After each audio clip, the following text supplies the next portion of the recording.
What's happening, beautiful people? Uncle Joey and Lee Syatt here for another fun-filled episode of the Church New Testament. It's Tuesday, June the 3rd. It's a new month, a new week, and a whole new set of motherfucking rules. What else? Anything else you want to tell these people? No! Let's get this party started, Jack. Hey, Uncle Joey here. How you guys doing? Listen, it's time to get your brain and your body on the same page with Blue Chew. What that means is it's summertime. It's time to sling dick. Blue Chew provides men with chewable tablets to help them have better sex. You'll stay harder for longer, so you'll have all the time that you need. Nice and slow, like one of those black dudes in the 70s. You know what I'm saying? Anyway, I love Blue Chew. It comes in a package, a little package. You put it in your wallet. Don't sit on it because you'll crush the pill and it'll taste funny. You put it in your wallet, and once you see a victim, you're ready to go. And it's all done online. So there's no doctor's office, no visits, no awkward conversations, nobody staring you down. It's tremendous. It's life made easier by getting harder. Discover your options at BlueChew.com. And we got a special deal for the church family. Ready for this? The first month of Blue Chew is free. What'd you say, Joey? Free.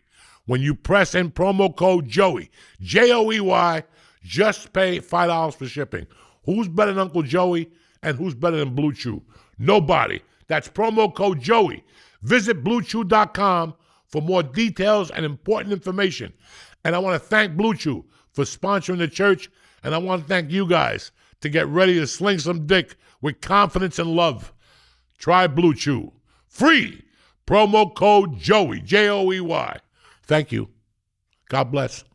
What up, you savages? Uncle Joey here with my main man, Lee Syatt. No edibles today. Want to give Lee a breather.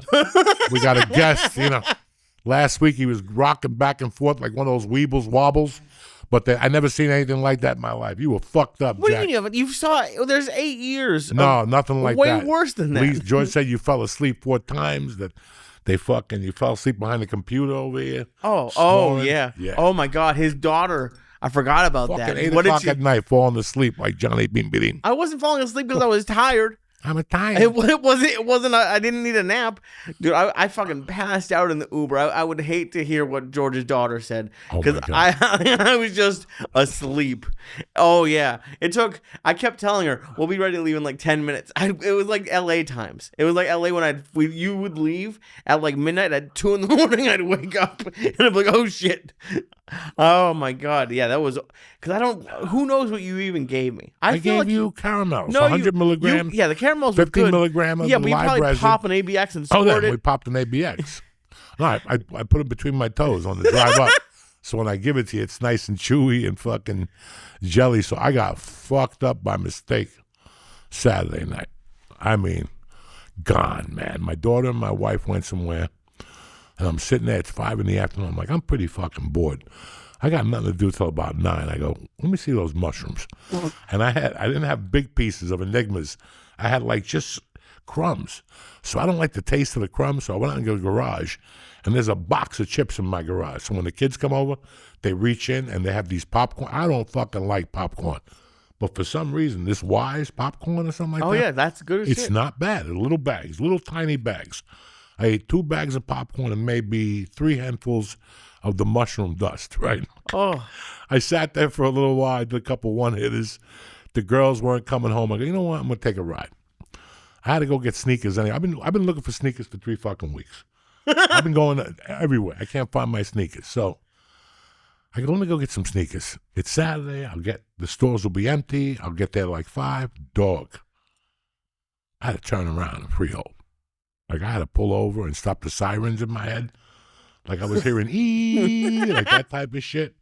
I'm like, I got to turn around. And I turned around and I had to hold my head a certain way, tilted. I go, I'm going to keep it like this the whole way home. I was seeing cars fly by me, like that type of shit. Oh, yeah. I was to that part of the day. I'm like, I got to go home. Were you high that you couldn't play music? Oh, no, I had the music on. I was blasting it. And then at one point, I'm like, I got to shut the music off. This is too much. I was listening to like Billie Jean by Michael Jackson over and over. I couldn't even stop it. Billie Jean, not my love. It's just on repeat for half an hour? Oh, my God. I got home and I just sat in that chair, and sure enough, I'm in that house 4 minutes. I hear the garage door open, and it's my wife with the fucking baby. Well, she's not a baby no more. And now they want to sit and ask me creepy questions. I was fucking losing it. I had to go upstairs and fake a nap. It was like my old days when I did a line of coke in the afternoon and I was too fucking high to face people. I'd make believe I was asleep and I put the sleep apnea mask and that almost died because it put too much air in my lungs. I'd be I love how you're so committed to it that you put the sleep apnea mask on. You have to. Why not just lay down? I didn't want nobody to bother me and ask me if I was sleeping or anything, so not till I could get out of that trance. But I had an interesting fucking text message yesterday. That threw me off a little bit because I'm not a bad guy. I'm a bad guy, but not a bad guy. The guy kidnapped died. Kent Vela, rest in peace. He fucking died, man. That's so sad. And listen, no matter what happens, no matter the jokes I crack on here about Kent, I like Kent. It was just a different time. It was a different time in my life. I was fucking crazy in the head. The coke wasn't helping me. The way I was living wasn't helping me. But I always felt bad about Ken. That's why I made it such a fucking mission to get a hold of him, to see him again, to talk to him. I didn't like the other guy, but I liked Kent. I always felt bad for Kent. Even when I was dragging him by his feet into the other room with the pit bull. I'm like, I can't believe I like this guy. I'm dragging my friend with a machine gun to his head. Like, it's not good. But he wouldn't give me the coke, and I got pissed off. He wouldn't fucking tell me where it was, so I got pissed off. But even after that, I saw him in court. I could tell he didn't want to sit across from me. Why? I could tell because he knew he was involved in it as much as I was. In the back of his mind, no matter what he wanted to believe. As a matter of fact, a year after I kidnapped him and I got put away, he got kidnapped again. And that time they cut his face with a knife. Wow. He was just living a life that eventually, listen, not that I stopped living my life, but I stopped the craziness for a while. The craziness was taken out of my head. I adjusted my life. I started comedy, and I made a decision that, you know what? I could quit coke every week. It's never going to happen. I was one of those guys. This is the last time I'll snort, and then I wouldn't snort for 4 days. Then I'd go off for 3 days. So what's the difference? I go, I'm just going to accept who the fuck I am and go for it. And that one day it stopped. For Kent, it never stopped. Let me tell you something. Life is bad, but when you're in your 50s and you're doing blow, it's just a matter of time. I'm not a doctor. I'm not a genius. Yeah. But in your 50s, if you're not healthy, you're drinking, you're stressed out, and you're doing blow, it's just a matter of time. If you're still doing blow when you're 50 and you do it till you're 59, God bless you. I wish you could do it till you're 80, but eventually, at that age, your body can't process that. Not like when you were 21, you know? And you could get up, and when I was 22, I could drink all fucking night, do blow, and wake up. Now we eat an edible, and we got to take a shit and drink a pot of coffee just to get straight in the morning. Oh my brothers, well, I drink 2 pots of coffee and take 2 shits. That's what you need. Oh, yeah. I remember doing 2 8 balls of Coke and waking up like nothing happened, going to McDonald's, getting an Egg McMuffin and an orange juice and a Coke, and you're back in action. Well, that, like, as fucked up as I get on edibles, I've never once been like, oh, I'm going to die. Like, that's one of the things that stopped me from coke is like, when you were doing never coke, done coke, right? But like when you were doing coke like that, even though you were younger, I wanted to die. I didn't want to live. Right, I wanted to die. You had to like come to terms with like you could die, right? Always. But you could also die getting hit by a banana truck. Right. You know what I'm saying? You get right in West New York. You get some guy not looking around. He's an immigrant. He's got a backpack on. He goes to sit back. He runs you over. You know, you could die doing anything. Yeah. At that time, I had no parents. I didn't have anything. No girlfriend, no wife, no kid. Who gives a fuck? Right. Who gives a fuck if you die? At least you die with a piece of pussy in your mouth or a fucking hairball or something like that, you know? And that's how I looked at things. And then as you get older, you're like, wait a second, now I'm in love with comedy. I don't want to die. Right, exactly. You know what I'm saying? Like, yeah. now I don't want to die. And it's so weird as you get older, you have this attitude like, you know, if I die, I die. But once you hit 50 and you got a wife and a kid and a family, you're like, I can't die now. Right. And And listen, if I didn't have a wife and a family, when I was 50, somebody that hold me down, God knows what I'd be doing. That's exactly. God knows. So there, before the grace of God, go I. That's why I feel so bad. Because that could have been me. That could have been me. The tables could have changed. Kent Vela could have got his life together, become a comedian, become successful, and I would have still snorted coke. I would have had to move to New Mexico with his mother. That's where he lived at the end. He was taking care of his mother. And he said, you know, those people, I had to go back take care of my mother. You went back because they were looking for you. You know, Right. You went back because this is the only obvious option for you at this time. You're 40. You can't stop snorting coke. And he was a great salesman. That motherfucker could sell. And that's what this kid told me. He had broken the sales record at his company, selling like solar panels or some shit, energy systems. Okay. For 3 years in a row. As fucking high as he was. It's crazy. It's weird, like how like you don't really realize you're getting older, but then like suddenly you're 36, suddenly you're 50, and like he just couldn't. That's a scary thing that he just couldn't stop doing coke. I was at a bar like 6 months ago, and it was like me, a guy. I was just eating dinner, and there was 2 girls, and I could overhear their conversation. They were still talking about. They were like 32, and they were still talking about high school. And it was, I'm not mad at them. They were just saying that they were both hot in high school, that one was popular, she dated the guy from the bowling team, whatever. And they weren't talking to me, but I could hear them talking. And it just goes to show you, until you're about 33, you're still living in high school. Mm-hmm. Your mind, because you're holding on to it, because at some point, you got to live. At some point, you're going to have to shit or get off the fucking pot. You've been giggling and dancing and, I got this job just to pay my bills and I'm going to go back to school. But now you're 33. Now you're 33. That's a story you told your parents when you were 23. Since then you got a DUI, you knocked up some chick. You know, life happens. Life happens. If you live life, life's going to happen. If you sit at home all day and play video games and deliver fucking, what's that food? Grubhub. Nothing happens. You might get hit by a car or talk to a customer. Nothing happens. But when you're out there and you're hustling, but just because when I heard that, days later, I thought about that conversation. I'm like, that was me. We just got out of high school. We got time. We got tons of time. Yeah. We got tons. Fuck, I ain't going to be 40 for 15 years. Well, bitch, one day you're 39. And you're like, what the fuck just happened? Still doing the same stuff, too. Still doing the same shit. So that's what happens. You hold on to that high school. I did. I remember still playing music from high school and walking the streets. I can't wait to go to a party with my varsity shirt on, with my fucking, That's your whole thing, to walk. Your whole thing for 10 years, think about it. Not me, because I wasn't going to go. I quit high school. But think about it. Your whole thing after you get out of high school is you can't wait to go to the 10-year reunion to show those bitches what you've done with your life. Yeah. And then it happens that you go back in there and you got nothing. Nothing changed. You go back there with like a fake business card. Yeah, I own a whatever company. You got nothing. Right. You got nothing. And that's what happens. You're like, all those bitches in high school that wouldn't suck my dick, wait till I get to the 10-year reunion. They're all going to be sucking my dick. No, you're not, because you're still a fucking mortovan. You're still a fucking bum. Yeah. And that's how fast life goes. That 10-year window, nothing happens. I always said it. I used to say it on stage. Your 30s are to clean up the mess you made in your 20s.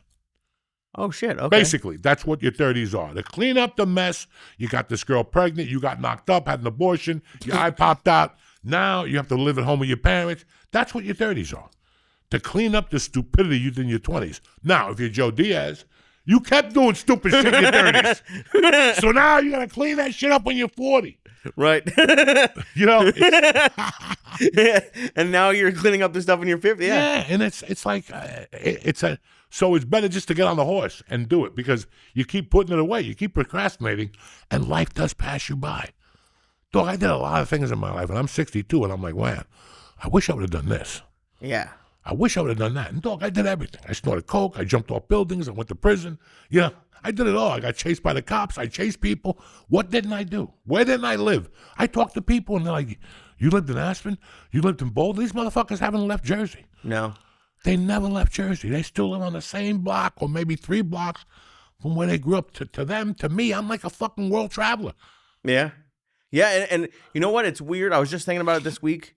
I think it's getting worse because I think a lot of people do, and I have a legit problem with my phone. It's become, in like social media, all that, and I'm trying to stop it, but it's become an issue where I waste hours. Hours. That's why I have the monitor. Every Monday it tells you, or Sunday, how much time you spent on that computer.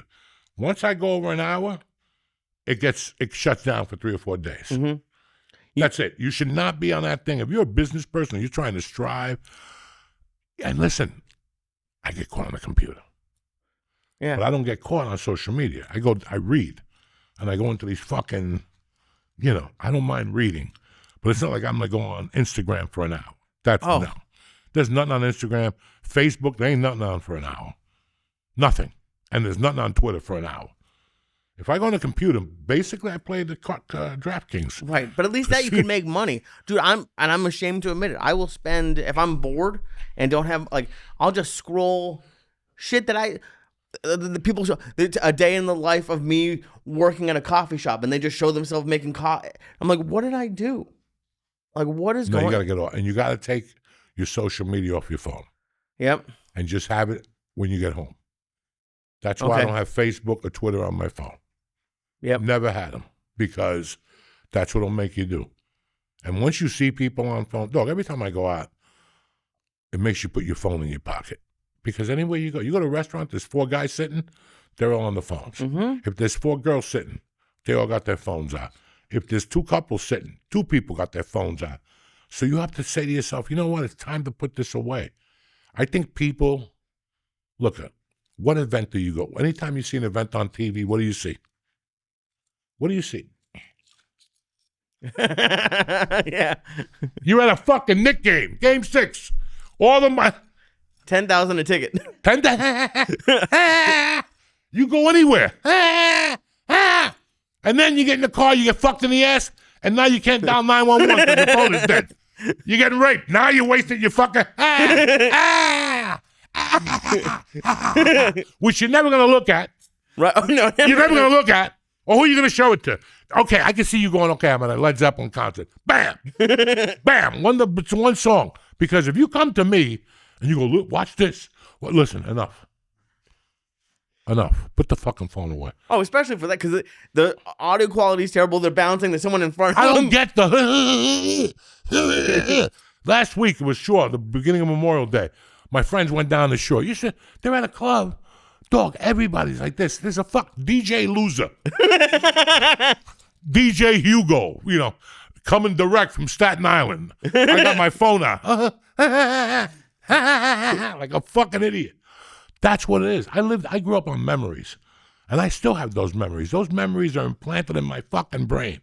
Meanwhile, you didn't get anything. You were too busy looking at a phone, taping. You didn't even get the full fucking experience. It's like when Roger Clemens used to pitch. If you saw Roger Clemens pitch on TV, you didn't get the Roger Clemens experience. Really? Yeah, because Roger Clemens walks back and forth. He goes at the pitcher. He stares him down for 10 minutes. He crosses his arms. He scratches his balls. Meanwhile, they're showing you the guy on third base talking to the fucking line coach, or the guy in outfield arguing with fucking cheapskates up in the cheap seats or something. They don't show you what's going on with Roger Clemens. Right. It's the same thing with life. It's the same thing with life. If you have your fucking stupid phone on, you're going to miss something. Yeah. You're focused on a stupid phone to save your memories, your most cherished fucking memories. I don't need pictures. I don't need pictures. I could care less about a fucking picture. There's no pictures of me in high school. There's no pictures of me anywhere. Why? We lived. Yeah. We lived. We didn't. I take a picture.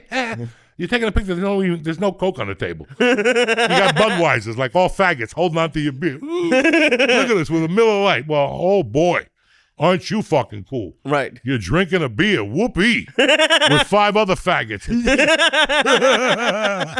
Like fucking 4 mariconcito. That's what my mother would call me. Esos 4 maricones. Look at us with a beer, showing people. That's it. Yeah. You didn't miss the whole thing. How many times you bump into people? Let's take a picture. No. We're at Rudy's. There's no reason to take a picture at Rudy's. Right. What the fuck is wrong with you? But you take the picture because you're a fucking idiot. But you're missing the whole fucking thing. And the Instagram, you're just going into other retards' lives. Right. They're just, when you scroll, it's retarded lives. It's retarded because if they had a life, they wouldn't be putting them up. Oh, yeah. If they had a life, they wouldn't be putting everything up to show you that they're doing something. And they're not DJ Khaled, fat fuck eating a steak on a boat. I want to see that. You're showing me you got more money than me and you live. But meanwhile, you owe your credit cards. Right. You got 6 fucking kids that you owe baby mama. Any day now. Baby mama drama. It's the same shit. Mm-hmm. So you're buying into their fucking bullshit. They're fabricating you a bullshit of lies on and I see it every day. I see these people who make Every time you open up YouTube, it's a new Joe Rogan tape. How Joe Rogan did this and Joe Rogan did that. They're so involved. And they cling on to the words. Well, he said this, he said that. If you had a piece of ass, a life, you wouldn't give a fuck what Joe Rogan said, or Joey Diaz, or Lee Syatt, or whatever. You wouldn't care. No. And at least I love podcasts, but the one that is new that I don't really understand is like the Twitch streamers who just will stream like some of the biggest. Kevin Hart's on like this guy Kai Cenat. He just all day is just in his room like doing weird shit, but it's like millions of people are and you can make a lot of money by just watching their shit and making clips and putting it. It's really become a problem for me. It's not just like stop. oh yeah. You gotta stop. You're a stand-up comic. Mm-hmm. You're 30-something years old. It ends today. That's it. Take that shit off your fucking phone. All of this stupid shit. All of it. If Instagram's bothering you, take it off. Yeah. No, Paramount is not going to reach you on Instagram. Right, you're right. Know what I'm saying? Yeah. Just for Laughs Festival, well, they're defunct now, is not going to reach you on Twitter. Right. And if fucking, Dave Chappelle wants to hire you, he's not going to call you on Facebook. Right. And because that's the thing, I make the excuse like, oh, I need this for comedy, but I spend 99% of the time not posting my own How shit. much has my social media gone down since I moved to Jersey? You've done a lot less. I post one day a week. I post on Tuesdays. Have a great day. Sometimes I get an urge to post on Mondays if I want to play Tony Bennett or something. I get the sudden urge. But besides that, there's no reason no more. For me, there's no reason. I do one show a month. It sells itself out. But if you want me to keep making tapes, I can't do it no more. I can't do it no more. One day I looked at it and I go, what am I doing with my life?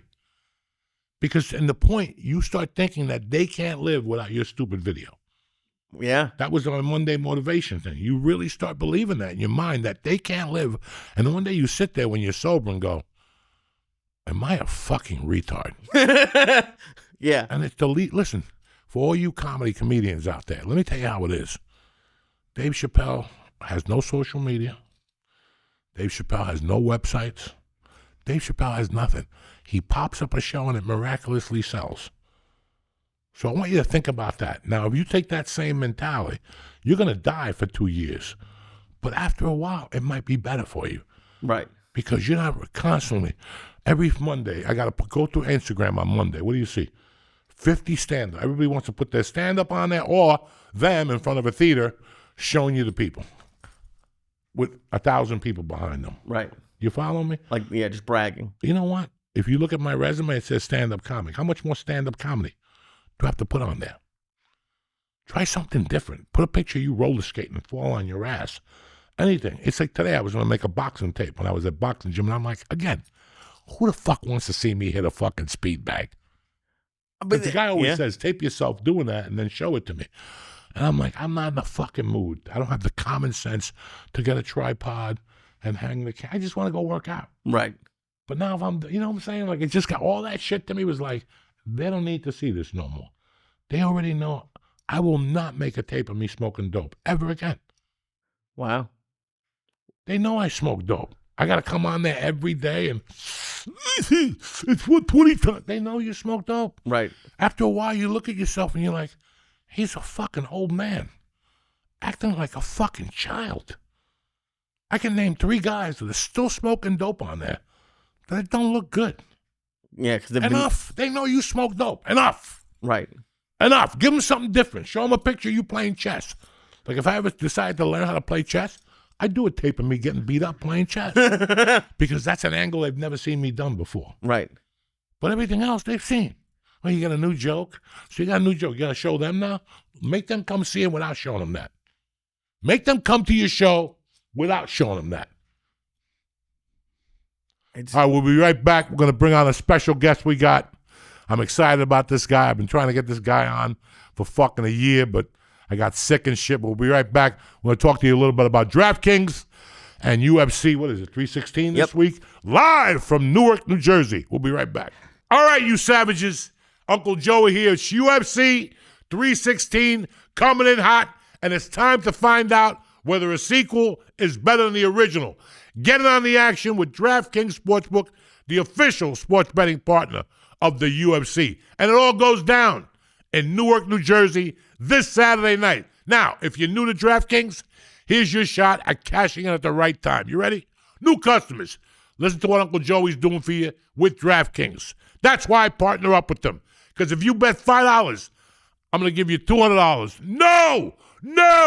I'm going to give you $300 in bonus bets if your bet wins. Who's better than Joey? Nobody. It doesn't get more exciting than that. Don't walk away empty-handed, and don't walk away from this offer. Download the DraftKings Sportsbook app right now, today, and press in code Joey, Joey. That's code Joey for new customers to get $300 in bonus bets if your bet wins when you bet just $5. Only at DraftKings, where the crown is yours. You're the motherfucking king. Gambling problem? Call 1-800-GAMBLER. In New York, call 877-8-HOPE-NY or text HOPE-NY at 467-369. In Connecticut, help is available for problem gambling. Call 888-789-7777 or visit ccpg.org. Please play responsibly. On behalf of Boot Hill Casino and Resort in Kansas, 21 and over. Age and eligibility varies by jurisdiction. Void in Ontario. Bet must win to receive reward. Minimum minus 500 odds required. Bonus bets expire 168 hours after issuance. For additional terms and responsible gaming resources, see dkng.co/audio. We're back like herpes. Uncle Joey here with my main man, Chef Brad, from his Instagram fame, 600,000 people up there. What's up, Primo? Oye, estamos bien, tío. Well, good. I am so excited. It's been a long time coming. Y esto es una cosita where, oye, I'm so happy that we're here. We're here. Truly. Estamos We're aquí, here, we're oye. Oye, sí. We're here, we're queer. Ya tú sabes. I fell in love with Chef Brad. I'll tell you why. I have a white wife from Tennessee. And I love my wife. She'll cut a finger off for me. And for years, she knows that I always talked about Cuban food. And she went and got her best recipes online, on YouTube. And it was a fucking disaster every fucking time. And I felt so bad for her because she'd say, let's make it again. I go, no. And my wife has a problem that when she gets a recipe good twice, she stops going to it. She gets on the phone with her mother. Like in my house, like spaghetti sauce will eventually turn into chili. Sí. You know, like everything turns into something else with my wife. And I love her. But again, she's not a chef. She's a cook, you know, like a pretty okay cook.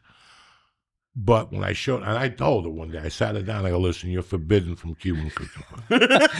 You're I done. love you to death. I've been with you for 25 years, but I can't do it no more because you're chopping up these fucking recipes.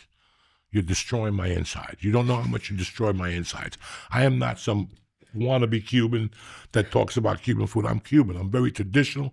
Before the revolutionary Cuban, where the food was fucking impeccable. They loved to cook. They would snort Coke while they were cooking. The Coke would drip in the picadillo, and shit. Qué rico. And I found you on Instagram, and I looked at the recipes, and I'm like, this guy's onto something. And I called her down, and I go, you got to watch this motherfucker. So the first recipe she took from you was carne con papa, tremendous. Then she stole the Moro recipe that you put on like 2 years ago. It was delicious. And then she got me the picadillo recipe. And that is killer because after I eat it, I save a little bit, and the next morning I wake up and I put it on Wonder Bread. Sí. Picadillo on Wonder Bread with the potatoes in Eso it. es. That is. Oh, my God. When life was hitting you hard, eso es. Picadillo with the Wonder Bread. Oh, my God. And when you remember you have it, like you're like, what am I going to have for lunch?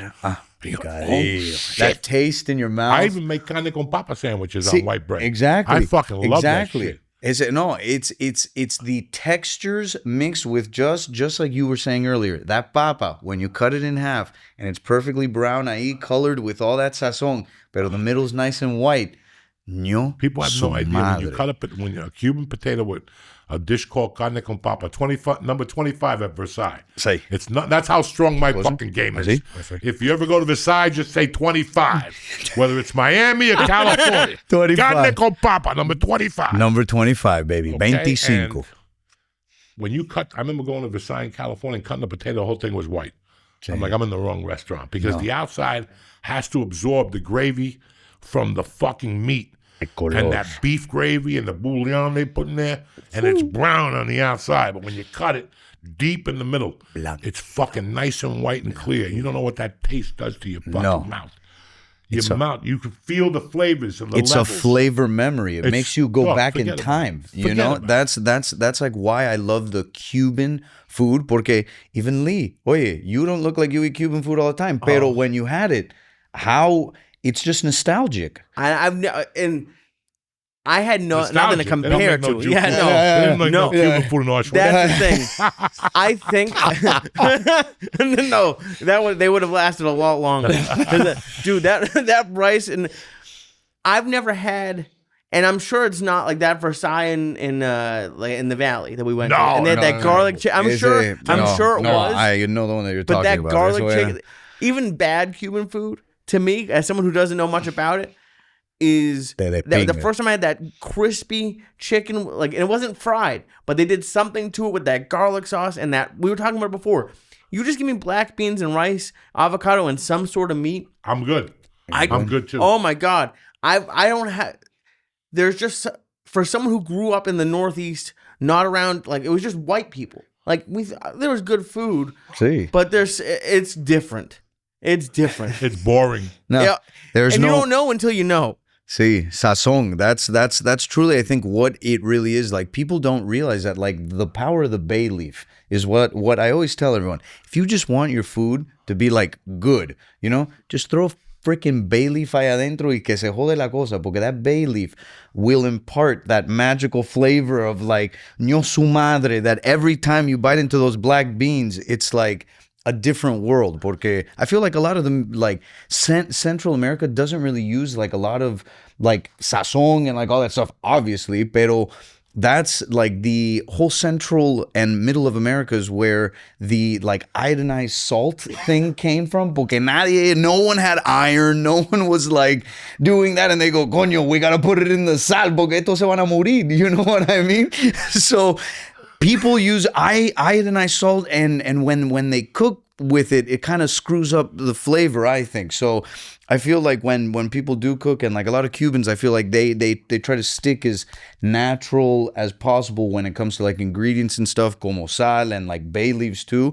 Pero I gotta get you to Miami just so you could just have true authentic food, porque te vas a cagar. I swear. I don't know if I'm ready for it. No, see, we were talking about it, but it's I'm ready for no. it. You're ready for it. No, you're ready. I see un poquito. Dude, I might gain all the way back. Here's the thing with recipes that sucks. I'll call people and I go, George, get grandma's recipe for chicken. And grandma's great. She'll give me the recipe. But the bitch will leave something out. Yeah. Okay? It's like when you learn jujitsu. Exactly. They always leave something out for you to figure on your own. For you to kind of figure on your own. But guess what? I'm an idiot. I don't want to figure it out on my own. No. I want you to tell me. So for years, me and my wife have been experimenting with Cuban recipes, and everything tasted was missing something until we found your recipes. Oh my God, that uy, coño. Okay, because you weren't hiding nothing. No. Because that's what was pissing me off.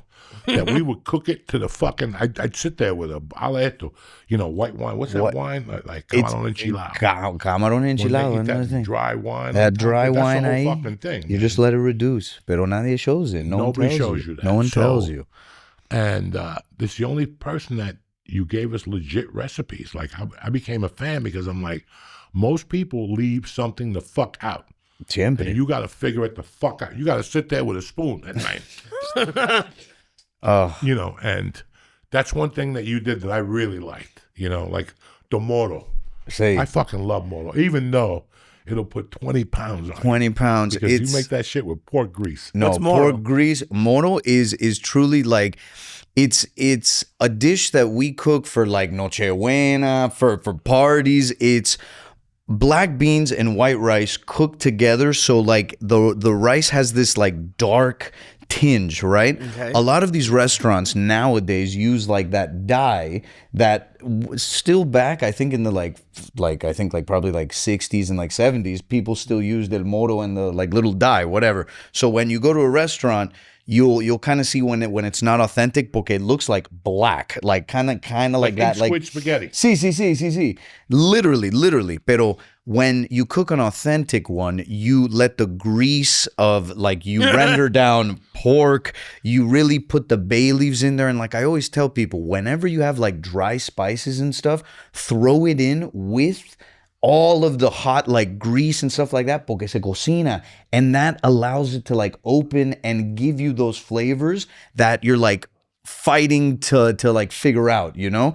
Pero with my page, granted, I really just try to like simplify everything to make sure that you get the same taste that abuelita or abuelo or whatever was there. Porque I too was on that same boat where I'd sit there and be like, me cago en la mierda, bro. These fucking guys don't put like, they're saying, oh, this is how you make a steak frites. But I'm like, you didn't tell the people that you got to fry the fries twice. You got to do esto aquí. And then I saw this carne con papa and he missed the bay leaf. He missed como like un tilín de like vino blanco and shit. And I'm like, dude, you're missing key flavors that are crucial components to like people in this culture. You know, it's like, if you make a carne con papa for a Cuban and it doesn't taste like carne con papa, I won't eat it. Te jodiste. I'm pissed. You're and mad. That's You're what the problem was. See, in places outside of Miami, and trust me, I've given everybody a chance. No, see, Dog, I in can Louisville, imagine. Kentucky, you got 4 Cuban restaurants. De veras.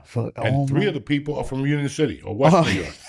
Minneapolis has a Cuban restaurant that's run by a Greek woman who grew up in Cuba, and her husband was Cuban. And he died. And she opened up a restaurant that's standing room only. It's so busy. She's only open for breakfast and lunch. He done. Okay, my buddies just went there and sent me back. I told them, I go, if you go to Minneapolis, go see that lady. They came back. They live here. And they were like, Joey, the breakfasts are insane. Steak, potato, you know, it's like a Cuban Pero breakfast. Es pasión, the old you know? breakfasts, like I remember growing up, my mom waking up to see white rice with a steak on top of it and 2 eggs, and then they break the yolk and the egg goes on the fucking steak and on the rice, and they mix it up with a fucking cup of Cuban coffee with milk, and then they would get a pound of Cuban bread with butter and dip it in the fucking coffee and eat that shit. I'm like, no. No. Now I would give my hand to see my mother eat that breakfast again. I know. Fucking huge breakfasts. We have a friend, Rudy Sarzo, Cuban kid, West New York, Miami. He won't eat Cuban food. When we go take him out, he'll eat a croqueta. And because he goes, Cuban food fucks me up. Because at the other side of that spectrum, it's fattening. No. It'll fucking kill you. Last week or 2 weeks ago, you were making those guayabas. I didn't want to look at that.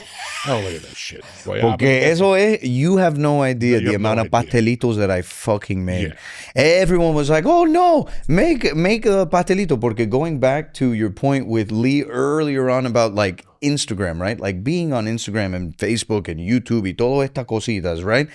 You become like, crap, like fuck, like what does everybody want? You know, you have some people wanting, oh yeah, I want carne con papa. Oh yeah, I want this. So I posted the pastelitos, and then everyone was like, now we want them with pastelito y queso. And I'm just thinking, oye, solo pone un poquito de queso. And that's it. Maybe it's the same fucking thing. Y después yo lo hice otra vez, and I was like, esto es de guayaba y queso. Porque everyone just gets like this, like, pero the amount of freaking food. I've started the gardeners on Tuesday se cagan every time they come to the house. Porque they show up and I go, hey, are you guys hungry? Porque I was there with like literal, like almost like 200 pastelitos. Porque I just started making them, and then all my friends, oye, pero my circle's así, bro. I just got a puppet named Paco, right? Porque it was a bitch getting people to be on this shit. So I go, you know what? Fuck it. I'm gonna be Paco y yo voy a hacer esto también, right? The amount of pastelitos that I just give away and the amount of food, it's like un despingue, pero the pastelitos are the most dangerous, and the Cuban bread with the butter, and you just dip it in the coffee that's already filled with like six cups of like sugar, bro. It's like insane.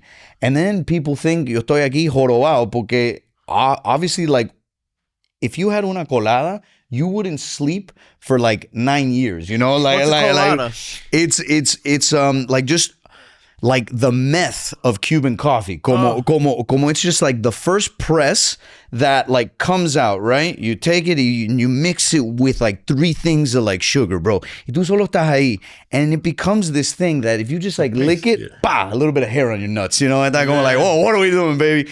Después, you pour this colada. and you drink it, the first 2 sips, your heart's going to have like 3 palpitations.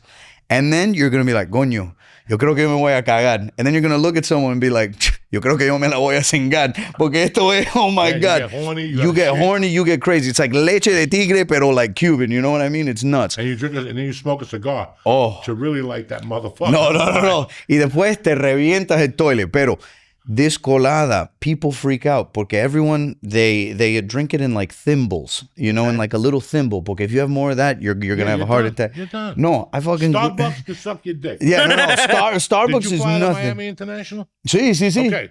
When you go to Miami International, there's a place that you buy sandwiches and stuff. Sí. If you look to your left, there's a Starbucks. Sí. That's lonely.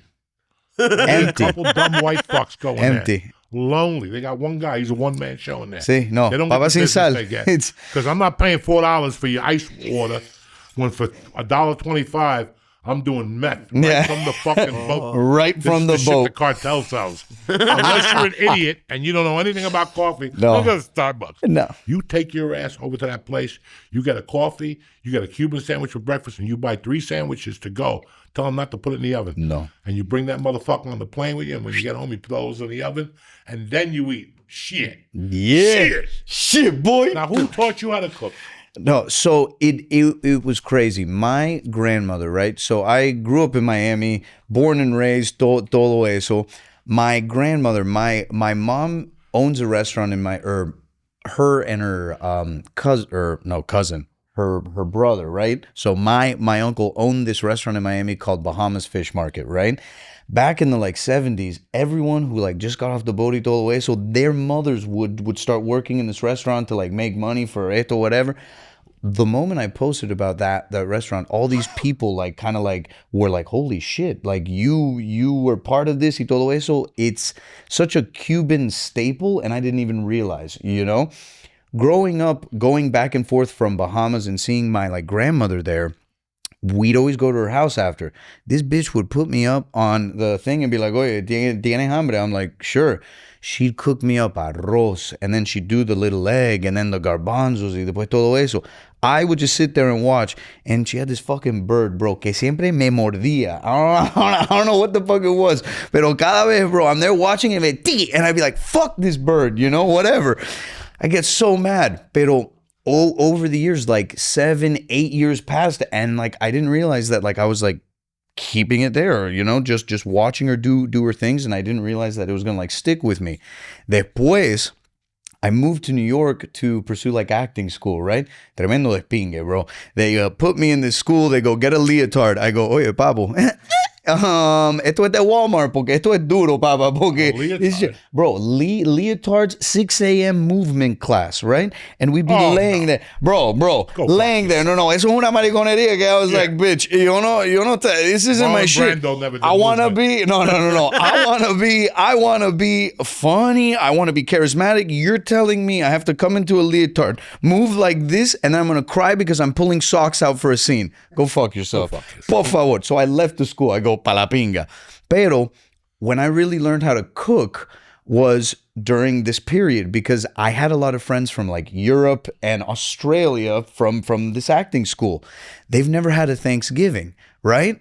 And I was like, coño, what the fuck do you mean you never had a Thanksgiving? And then I was like, wait a minute, history, obviously they don't celebrate that over there. And I go, oh my God. So I called my Cuban parents and I go, oye, this year I'm not coming for Thanksgiving. Me jodí la vida. They fucking hated me. They go, oh my God, sacrilege. You know, every holiday you got to be with the family. Todo. I go, no, espera, I got some balseros aquí that we're going to feed and we're going to make a Brad's Giving. I started cooking at 5:30 p.m. Worst mistake I've ever made. I cooked 2 chickens. I cooked a whole ham. Cooked todo eso. In my head, I'm like, I'm going to kill 30 people tonight. Porque yo no sé if I cook this right, whatever. Pero something just like came over me and I was like, coño, I think I did this right. It's like 1:30 in the morning. I go, hey, everybody. Food's ready. Happy Brad's Giving. Aquí nos vamos con esta mierda. Everyone sits down. Everyone eats. And they go, Brad. I go, pinga, bro. Yo lo jodí. Este pollo está crudo. Yo no sé. They go, this is the best chicken I've ever had. I go, nah, bro, shut up, right?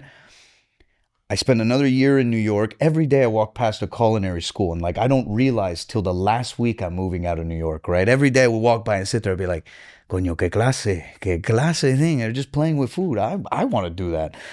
Fuck, but I have to go home, and now I have this lawyer dad and this mom that's like, you're not doing anything. And he's like, you got to be in business. I'm like, you want to see me just like colgado ahí? Porque I don't do the cubicle life. Yo no puedo hacer eso, dad. And like, I don't know how you got it, whatever. I moved back to Miami, and oye, this is like the true story of how I became a chef, truly. My ex-girlfriend breaks up with me, right? Yo nunca he sido LSD, never did it in my life, whatever. This girl breaks up with me, right? Parents hated her. She was 28, I was 20. Oye, I got a whole ass woman to fall in love with me. Yo estaba ahí, a little Haitian, tiene tatuaje también. Sí, Haitian Filipina. Patois, pero coño su madre. It was the best, like, year of my life. Era loquísimo. This bitch leaves. She goes, no, me voy. I go, okay. Your friend calls me. He goes, oh, yeah, man, whatever. There's this water, whatever. He goes, drink the water. It's going to be great, whatever. Yo, toma esta agua. Bro, oh my God. I'm dancing in the bushes, bro. I'm dancing in the bushes outside of my house, like listening to like Kid Cudi, bro. Yo estaba listening to Kid Cudi. And then all of a sudden, esta cosita, the words of the song go, if you can't take the heat, get out of my kitchen. And I go, I'm going to be the best fucking chef in the world. I go up to my mom's room, I kick the door, and I go, I'm going to be the best chef in the world. She goes, get the fuck out. It's 3:30 in the morning. I'm like, sorry. Oh, shit, me cago. That night, I applied to this restaurant called Lluvia, right? It was in like Lincoln. Lincoln now has this like parking lot that like is like whatever. It was the best restaurant in Miami at the time. I applied. I was like, no. I'm there like, hold a while, bro. I'm like, yeah, motherfucker, I'm going to do this, whatever. I applied next day. They call me. They go, can you come in tomorrow? I go, sure. me thinking it's going to be like an apprenticeship, whatever. Didn't realize it was Mother's Day brunch. I walk in. They go, oh, the grill guy called out. You want to step on the grill? I go, ¿qué? ¿Cómo no? I'm probably going to get help y todo esto. Bro, there was no help. All of a sudden, 350 people just sit down and they go, and I'm like, what the fuck is this? What the, like, am I supposed, they go, those are all your orders. I'm like, okay, but like, what do I do? They go, cook. I'm like, fuck, okay. Bro, I grabbed these churrasco porque I'm like, whatever on churrasco. And I didn't even cut them. I just laid these motherfuckers out there. Como the grill was like this big. For 4 hours, I see, bro. 4 hours, I see doing all this shit, whatever. I'm like blacking out. I'm like, I'm killing someone. I get whatever. The service finishes and everyone's like looking at me. Yo estoy así. I'm like, hey, everybody. I think, can I go home, please? Y después, this Michelin star chef, Gilles Epi, comes down and he's like, oye, who the fuck was on steaks? I was like, me, what I do? Fire me ahora porque yo nunca esto. He goes, dude, you killed it tonight. Thank you so much. I want to take you under my wing and like, let's see if we could do this. I go, what the fuck was in that? You know, I'm like, this is crazy. From there, I just started cooking and he kind of taught me like French technique, right? Then I went to the CIA in Napa Valley. So culinary school. I had like 5,000 followers and I was just sitting there and I look at them and I go, oye, just so I could build some credibility, I'm going to go to culinary school so like you can like really understand me and I could teach you everything I know for you guys to become better home cooks. And I was like 5,000 people, like no one, you know, I was like, bingo, I'm about to spend thousands of dollars just for your, like, let me see if this is going to work for me, you know? Then I went to the CIA and it just all kind of like clicked where I saw these people being like, oh, you know, like I'm going to be a chef for the rest of my life. And I'm like, pera. You mean you're going to work in the kitchen for the rest of your life, whatever, and do all this there? Yeah, it's fun. It's my passion. I go, pero es dinero, you know? And like, well, how are you guys going to do this? When I was watching these other kids learn how to cook, something clicked about the acting school and like the tightness of that leotard. I was like, me cago en la mierda. You know what? I think if I meld this acting with this like cooking-esque technique that I'm learning, like French technical technique, which everyone has to learn. Like whenever you're like cooking, any chef, Escoffier's method and his technique, eso es la cosita that if you don't have a wife, you learn that shit, you will have a wife the next day. Porque es una cosa where you will, wow, like cook crazy. But all these kids were just so dead set on being in the kitchen all day. And I'm like, eso no es mi vida. I want to at least have that moment for either people or anybody that you not only just escaped for that minute and a half of watching this video or whatever, pero you learned something. And I feel that is where everything kind of clicked, porque this, como like generation y esta época, you know, it's like there's not a lot that's being taught. It's all like what's being seen, just like you were saying earlier with like streamers, where I'd understand a streamer, you know, pero if you were doing good, you know, and like, oh, like not just going to a hotel and like destroying it with like 50 people and then getting the views y todo eso. What are you teaching the youth, you know, that's like looking at you? And what are you teaching like people and like your peers? So I took all that shit. You don't say what I was like, oh my God, this is what an epiphany. From acting school, I moved to LA, and then I put myself in one of the like tiniest kitchens called Petit Trois. It's run by Ludo Levev. They have one in the Valley, and they also have one in Highland and Hollywood, right? So this was all like peak COVID as well. So era una mierda ahí where everyone was walking around con esta mierda. Restaurants were like at minimal capacity. I'm like, what the hell? Pero this restaurant didn't matter. At 7 a.m., you had a line out the door for the French omelet, right? Then at night, this burger that I would make every night, it was called the Big Mac. It would take 2 days to like make all the ingredients, right? It was like this red wine bordelaise with this Thousand Island sauce on top of 2 patties con un quesito. Esto es, oh my God. It's like, you have no idea. This burger, people would come, bring their dates, and I'm looking at them, I'm like, oye, papi, you're not going to get anything after you eat here, porque tú vas a estar ahí, ella va a estar así. What the fuck was that? Porque The food that good? The food was amazing. It was like, porque it was the details. It was that our fryer was clarified butter, you know? So, esa mierda, this guy would dish out, yo no sé cuánto, para esta mantequilla. I'm like, bitch. That's a lot, you know, a lot. Clarified butter as you're frying essential oil is nuts. Pero this burger was just like this like mystique thing. Yo no sé por qué, pero there I really, really learned how to cook. Porque every night it would be like 200 people sitting in like an 80-person restaurant. Like it was tiny as shit, but it would move like that. The grill would be así, crazy, to the point that I worked so hard ahí that it formed an abscess in my back. Como era así, como yo estaba ahí, bro, it would be wake up at 5:30, porque I lived near like Beverly Hills and like Doheny por ahí, right? Like right on the cusp. I would drive 5:30, I'd get there at 6, work till like 11 p.m., right? With like a little like 20-minute, 30-minute break, whatever. Y después, oh my God, wake up the next day. By the time that you're out of that restaurant, it was like 1:30, maybe like 2 in the morning, porque you gotta like clean, limpiar y todo eso. That's the part that killed me, where it was like after we just got molested during service, you're like, okay, now clean the floors. I'm like, are you fucking nuts? I'm like, what do you mean? Pero it built character. It built like this discipline that porque I obviously, as you can see, I have full-blown ADD to the max. And to me, it's like the best thing on the planet. Pero this taught me how to organize things. This taught me how to go through the motions of something that like helps you like make things easy for people, you know, where like cooking a burger, it's simple, pero if you do it multiple times, like cooking a French omelet, right? I never learned how to knew how to make French omelet. So you take like 2 ladles of eggs, right? And like butter. Y tú lo mezclas ahí, right? And then it starts like coagulating un poquito. Right as it's coagulating, right? You smack it one time and then you start like flipping it towards you and it looks like a perfect cylinder. Like perfect cylinder rolled, and then you just put a little bit of butter on top and then it comes out like shiny. Se ve, oh my God. People, it's like technique cooking. Do you make like a cheese French omelet? Or? You will put boursin, like garlic and herb, boursin pepper cheese, whatever cheese, goat cheese. Te puedes tirar lo que tú quieres ahí adentro. I want no goat cheese. No. Pero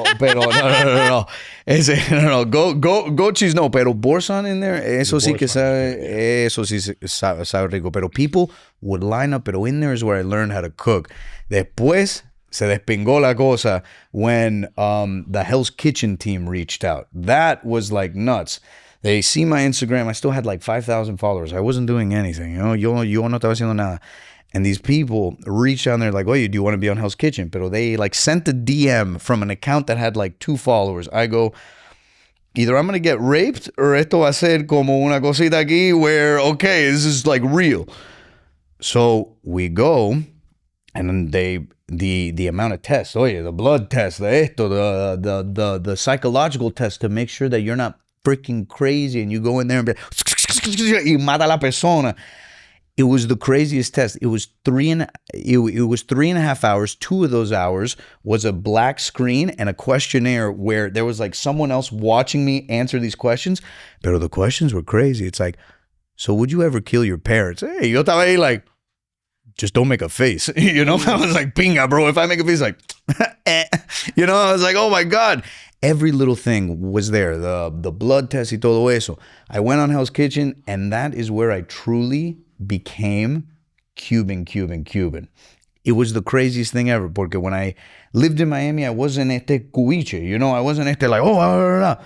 When I moved to California, y yo vi todo eso papas sin sal, I go, ¿tú sabes qué? Esto necesita a little bit of energy. I get on the show and everyone's like, oh, I left my kids. I did all this. You know, I'm going to win this show. I'm like, why do you guys want to win this show? You're going to work at a restaurant for the rest of your life. Like, what is the point? Pero para mí, era una cosa like, let's just go on and let's have fun. And the Cubanism started coming. And then from there, I was like, coño, I think I'm onto something. I love my culture. I'm cooking some Cuban dishes for Gordon. And he's like, oye, what did you do to this burger? What did you do to this? I'm like, oye, bro, it's sazon, dude. It's like you put a little bit of bay leaf, you put a little paprika, esto, oregano, annatto seed. It turns into a whole nother dish. And it kind of clicked. After Hell's Kitchen, my ex hated me. Porque I had like a 280-person like apartment unit complex. I walked downstairs and I put un cartel. If you want Cuban coffee, Cuban bread, and pastelitos, knock on this door. $5. I have no idea if it was legal or illegal. Make me importa. I put that bitch on Yelp, right? The apartment building would get calls night and day being like, so is this El Cubanito restaurant? Like, is there seating outside? And they're like, what the hell is going on? One day I go to get groceries, whatever. I come up, there's a line outside my door. I open, I'm like, what is going on? Like, I don't know, whatever. I open the door. My girlfriend, ex-girlfriend, tell me, what the fuck did you do? And I was like, mira, escucha. I think they want cafecitos. I made like 200 cafecitos. I did, like, porque there was no Cuban food. So from Hell's Kitchen, I went into that, and then I dumped mutual dumping. Pero era esta cosita where from there, I brought it back to Miami, and I started up the Chef Brad thing because she didn't want me to do Chef Brad y todo eso, porque it's like, I am very passionate about this, and like, I want to make sure that everyone eats good, you know, porque at the end of the day, everyone has to eat, you know, like, it's not like, woo, you know, si tiene problema, pero. You know, it's crazy you saying this because I go to a restaurant by my house, and the food's good people, but I like the owner. Sí. Because from the minute you walk in, he's coming up to you going, "Are you hungry? What do you want to eat? What do you want me to make you? Sí. You know, what do you want me to make?" And those are the people that, when they bring you the food, as they watch you eat, they're fucking coming in their pants. Yeah. And that's a special feeling. Not for me, because I'll never learn how to cook. But I could see that when I'm eating, I'll look up and he'll be like, fucking like, how is it? And he won't leave till I tell him how it is and why it was good. And then he'll leave and he'll come back. You want more? And I think about this guy all the time because I'm like, it's like the Italian people when I grew up. When you went into their house, they bent over backwards to you. Everything. You know, it's like I read an article. There's a really good journalist 30 years ago in Chicago. Sí. and she was Cuban, and she covered a lot of Cuban stuff. And she wrote an article about visiting her family in Cuba. And she said that when she walked in, no matter how poor they were, any home in Cuba, when you walked in, and this is 1985, Yeah. And she goes, no matter what home you walked in and what little or nothing that they had, they always offered you a glass of water. And I remembered that. I really remembered how special that sentence was, that they offered you a glass of water and they were happy that you were there. When people come to my house, I'm never happy. You know what I'm saying? Unless you're showing up with a piece of pussy and a meatball, I ain't happy. Pa la calle. Pa la calle contigo. What are you doing here? But there's a quality about somebody who wants you to eat, who's looking at you going, I don't care if you weigh 500 pounds. Yeah. I just want you to be happy. I just want you to be happy. And that's a fucking gift that a real chef has. What you're telling me, that you make 200 coffees and whatever, that's a real chef. That's a chef humanitarian type of person. See. He wants everybody to have the good things. When I see somebody eating bad food, it drives me crazy. Exactly. Drives me crazy. Anybody in this room knows. Nah. Drives me crazy because you live in America and you have all these options. And you're choosing to go to McDonald's. Sí. Or you're choosing to eat stupid fucking pizza at 50 years old, which drives me crazy. Eso es Drives una me locura. crazy. All this shit that we do, when you have all these options to eat this fucking great food, and it only costs you $20 more to eat that great fucking food. Exactly. But meanwhile, you'll fucking kill yourself to eat something shitty. I'd rather tell my girlfriend she'd go fuck herself that she ain't going out to eat this week because I stopped somewhere at lunch and got a steak for myself, and that's what I don't understand it anymore. And these guys will tell you, even when I was robbed, there was a Chinese restaurant I used to rob up in Fort Lee all the time. I didn't give a fuck. My goal was, I don't mind not having weed during the week, but on Sunday I'm going to have weed where I got to rob you. And on Sunday, even if I don't have money, I'm going to have a top-notch fucking meal if I got to rob you. If I got to rob you. Because that's the way life is. You cannot, when I don't have any money, I'm going to go to Subway. That's the wrong attitude. Go get that money. I don't give a fuck if you dine and dash. Go get that money. Because you'll feel so much better when you eat something Hearty. 100% better. Like you just feel, you could be flat broke. I don't give a fuck if this is the last $55 steak I'm ever going to get.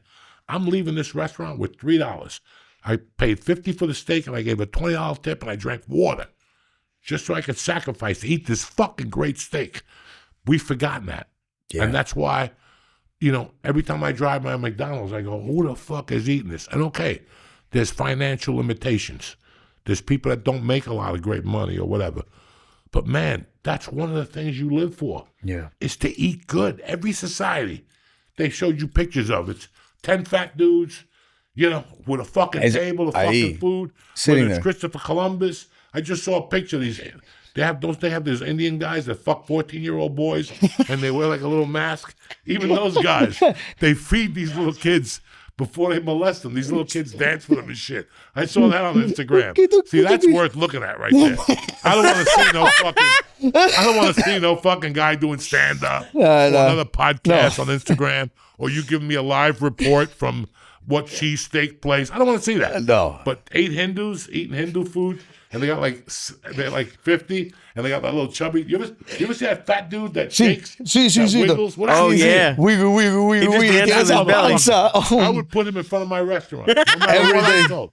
$10 an hour, just wiggle. Oh, yeah. $20 an hour, all you could eat. And he just bum. Interesting to me. You know what I'm saying? And then I look at your videos, and I go, every fucking week on Channel 12, they do that fucking restaurant that you go to. What's that place you go to that's better than Lavotti's? Up by my friend's house, up there, up the restaurant. You go to a fucking Italian supermarket, Peppino's, Uncle Giuseppe's. You ever see the guy who teaches how to cook there? No. He should just shoot himself. That is the boringest cook in the world, and it's the same Italian shit that I'm gonna teach you today how to make And you see him, and he's got the chick from Channel 12. I wouldn't eat that shit. I wouldn't even go down there. Because if it's going to make me that boring, Exactly. I don't want to eat that fucking Yo no food. quiero comer ese pollo. And we all watch like Chef whatever. I try watching that TV show at night, but he always wins. Sí. And that's bullshit. That guy always wins. Bobby Flay. Bobby Flay. Que clase, Timon. You could bring a chink from fucking China to make the best Chinese dish, and Bobby Flay always beats him. Beat his I'm not ass. watching. Beat his ass. He's gonna beat his ass, A couple Bobby. weeks ago, he beat up an African guy. The guy had a dish in his fucking mouth. Bah, bah, bah, bah. He's cooking with them. He's pulling vegetables out of that dish in his Fresno mouth, peppers. throwing them in there, and fucking Bobby Flay beats him. And 3 white people judged it. Give me a black African in there to let me know what's really crack-a-lacking. Yeah. He beats everybody. No.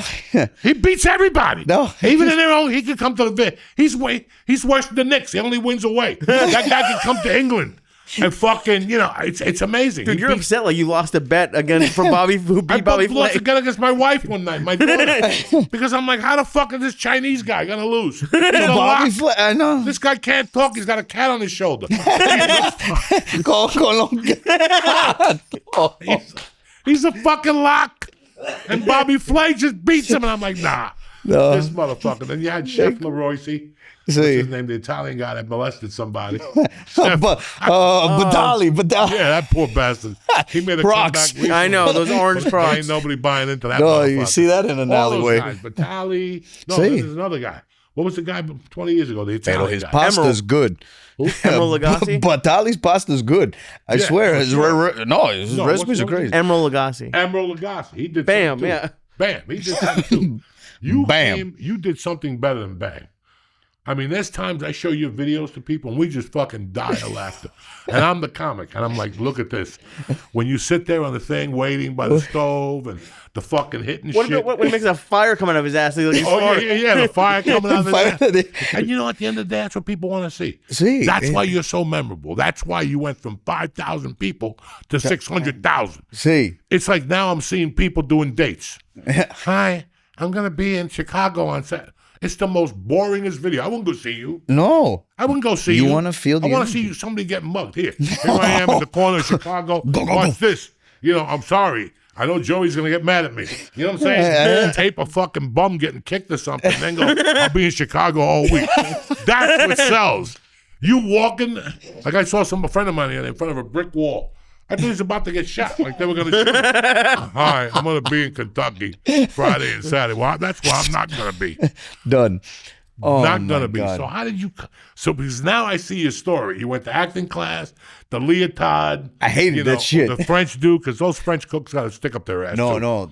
They do have to stick up their ass. He was the first chef that has ever thrown food like ever. Ludo Yeah, Levev they're is like a fucking rude true motherfucker. ese sí que And they correct you on everything. No, You say something everything. wrong. What the fuck is your problem? What the fuck is this? And then there goes your steak that you just worked 15 minutes on. And then he yells at you, I need a steak now. I was like, bro, you just had a steak. Era un bululu. Pero truly, the energy just comes from like, oye, it's pure ADD and pure like intrusive thoughts, Porque like, think about it. Whenever someone and like you're watching either a movie or kind of like even like a Family Guy episode or algo así ahí, they always say some gnarly like punchline and then they hit you with the actual scene of, oh, it's Ray Liotta buying honey, whatever. And like you're like, what the fuck is this? Pero para mí, it was just this thing of like, let me try to educate people not just on food, but all the music I use is from like the 40s to like the like late 80s, maybe like early 90s, So I could keep giving people like the culture that like, oh yeah, maybe you were conceived to like this song, Babe, I'm Gonna Love Tonight. Lime would always come on. Ah, babe, esa mierda. It hits a chord that sends you back in time, to when fantasy would like play on the dance floor and you're like, me cago en la mierda. If I don't make the move right now, me jodí la mierda. I'm a Pamela Henderson en la casita. Porque it's like, Lee, what's the matter? Why do you got a creepy look on your face?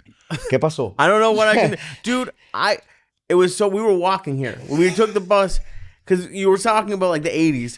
We were walking here. This very nice lady who was probably in her 40s or 50s almost caused an accident, pulled over and got out of the car like he was the Beatles, and like was called her husband.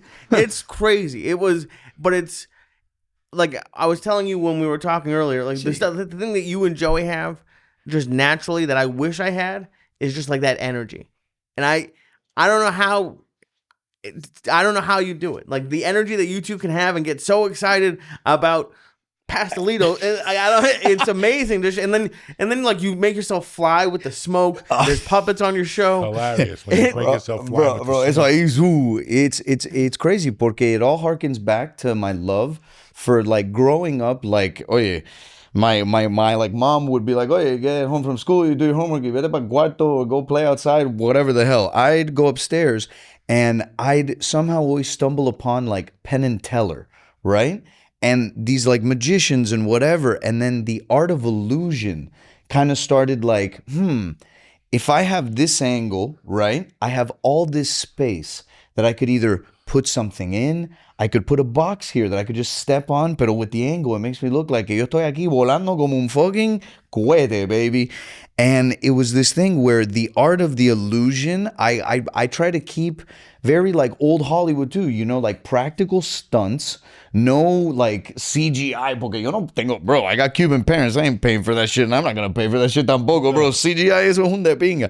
Pero it's this thing where if you keep the practical stunt, like kind of like Charlie Chaplin, right? All of his things were all practical, like Buster Keaton too, you know, like he'd be hanging off a thing and you'd be like, oh my God, he's actually doing this. Pero it's just the illusion of the painting in the back, esto, and the camera shot. With all this and trying to hone it into this little like 16:9 like frame, I go, I have so much room aquí that I'm going to try to give them all my energy, you know, so they could stay like attentive, pero every video you're going to watch me like grow, meaning as in like I'm going to try to get better at the editing, whether it just be something tiny or I'm going to add a puppet porque, oye, people in Miami, coño, it's hard to find some talent, you know? So I go, oye, aquí nos vamos, let's bring out the little puppet.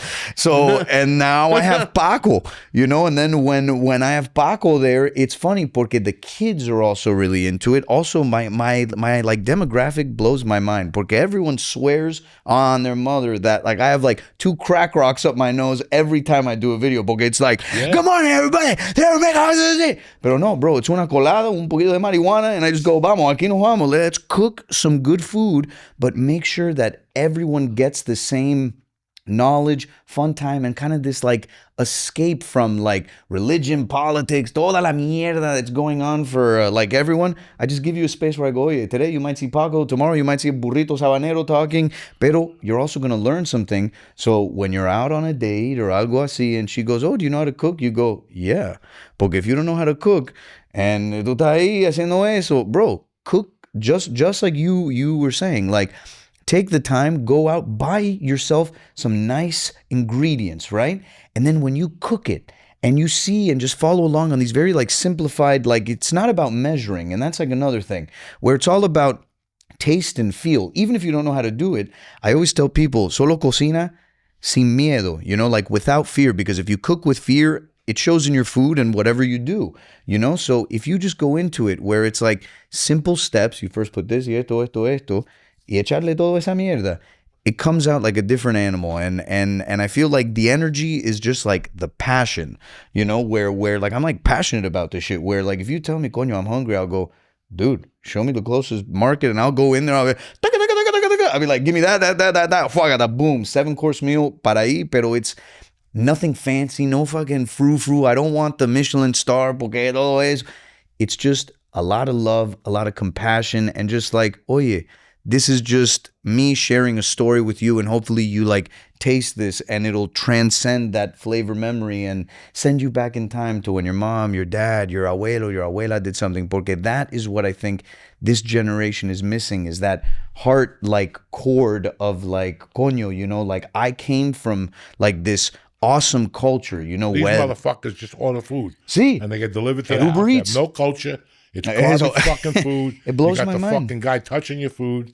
Because I don't trust those people. No. I know if I'm driving food and I'm broke, no, I'm smoking dope, I'm taking your pepperoni off your pizza. Yeah, I'm taking a piece of shrimp from you. You know, there's always something. 7 shrimp here. It's pretty weird. Last week I did a podcast with Lee about it. I love to see everything. I love when people tell you a story, how something came together. And I compared it to the new documentary about Led Zeppelin and Pee-wee's documentary. He showed you the beginning stages of something completely different. But it all ended there, you know? Lee talks about energy. You talk about energy. I learned about energy as a salesman. Nobody wants to buy a car from, hi, what are you looking for? A V8? Yeah, we have them. Let me go get a key for you. Okie dokie. They don't want that. They want, hey, how the fuck are you doing? How are you? Well, we're just looking. Listen, there's a mall down the corner. There's 1,000 cars. You go down there and look. Okay? But I'm just kidding you. Listen, come on up. My name is Joey. Welcome to fucking the motor company here. Let's do this. Then you walk inside. You're like, I don't have a license. I'm just teasing you. You know, and you're fucking with them.